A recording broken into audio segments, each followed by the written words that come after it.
آپ کو سمجھاتا ہوں، لیکن بات یہ ہے کہ بچوں بات یہ ہے بھائیوں کہ یہ بالکل 100% بات نہیں بھی ہوتی کئی دفعہ کہ جی خان نے یہ کہا تھا تو لے پھر اے ہو رہے ہیں اسی کر کے دکھا رہے ہیں، ضد نہیں کرنی اس بات پہ، آپ ہی کا فائدہ ہے. نہیں یہ بس ہاں اپنا اپنا فائدہ، آپ لوگوں کو اچھا لگے تو آپ جتنی باتیں ہیں استادوں کی ساری ٹھیک ہے، ہم نے بھی انہی سے ہی سیکھا ہے. بالکل کندہ پر کردہ جوڑ ہمیں بھی تو لاہوری استادوں نے ہی سکھایا ہے.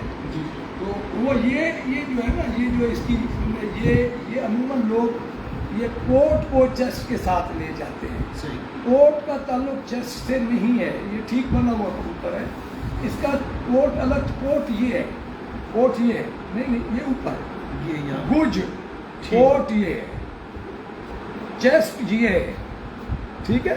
یہ سائڈ جو ہے یہ چیسٹ ہے،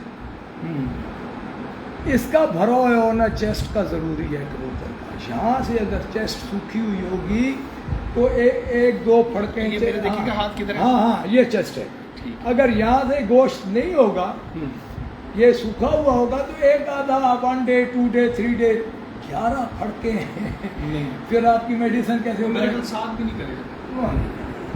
ٹھیک ہے. اور ایک اس کی نشانی آپ کو بتا دوں نا، جیسے یہ اس کے پر یہاں سے کھلے ہوئے، جی جب بھی آپ کبوتر خریدنا لگے نا، جس کے یہ شولڈر یہاں سے کھلے ہوئے ہو نا، اس کی چیسٹ کم ہے.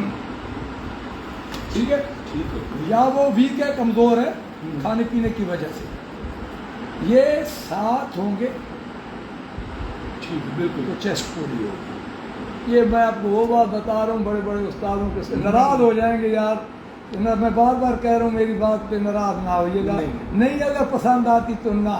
نہیں ایکسپیرینس ہے آپ کا ماشاء اللہ. تو جو میراتھن میں 11 پھڑکوں میں کبوتر جائیں گے، اب 6 بھی گزر گئی ہے، میڈیکل بھی چلتا ہے، میڈیکل سے کبوتر سوکھتا بھی ہے، چاہے جتنا دودھ دو، چاہے جتنے دہی پڑے پلاؤ، ہونا تو ہے آپ میں جاتے ہوئے الٹان ہے، آتے ہوئے پلٹان ہے.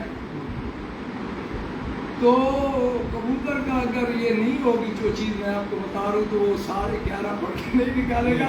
5 پھڑکوں تک وہ کلیپنگ کرا کے اس کے بعد پھر یا پیرنٹنگ لوگے یا مر جائے گا یا کھڑے کھڑے چھوڑ کے چلا جائے گا.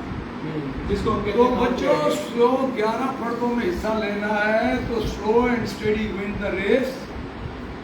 درمیانے کبوتر اڑاؤ، یاد رکھو